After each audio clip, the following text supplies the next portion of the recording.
Good morning. It's Monday, April 28th. I'm Zach Howard. Here's your morning market update.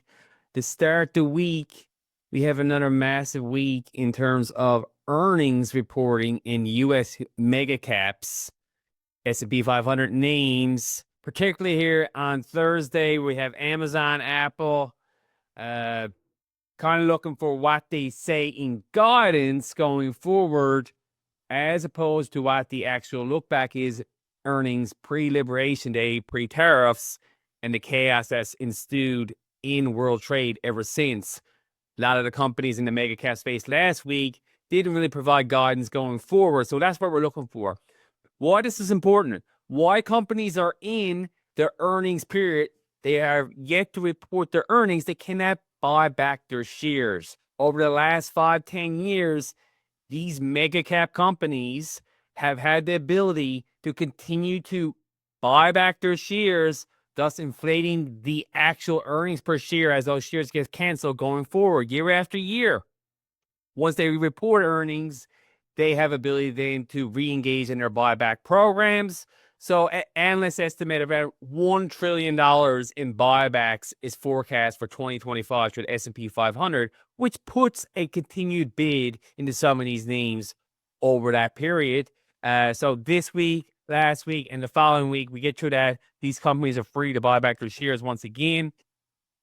And this has been an alpha generator over the years. These companies that haven't seen value in reinvesting in property, plant, and equipment, PP&E, hiring workers, even doing R&D, instead choosing to use their balance sheet and their cash flow from operations or lending, which has been the case in a lower interest rate environment, to use those funds to instead buy back their shares and juice the profitability per share on that metric, which is how most of these CFOs, CEOs are compensated for.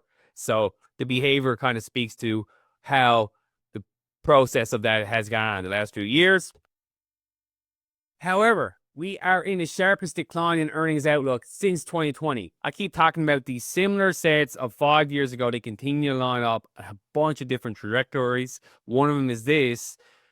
So we hadn't had guidance. Let's see what some of these bigger names say with guidance. But the S&P 500's earnings multiple continues to be rich here as the S&P is accelerated again back to 5,400. You're paying top premium multiples for some kind of a market that has rolled over in growth, which speaks to ISM new orders, which is rolling over to a similar set of 5 years ago too. Pretty hard. New orders are collapsing, a forward leaning indicator of what I've talked about. Plants not having working capital to let alone invest in forward investments of CapEx, but actually trying to streamline operations quickly in the face of this chaos of trade. The only way to really do that is by extending accounts payable, putting out the days that they pay those bills, or they fire lay off workers immediately, and that's the source of capital because they're lending institutions. They're not going to be like, yeah, let's bump up your operating line because we're just a nice guy. The Scott Bessent Treasury Secretary is out over the weekend doing a media tour. Everything is going according to plan. Everything is great. We're going to have growth. It's okay, guys. Don't look at some of this other stuff.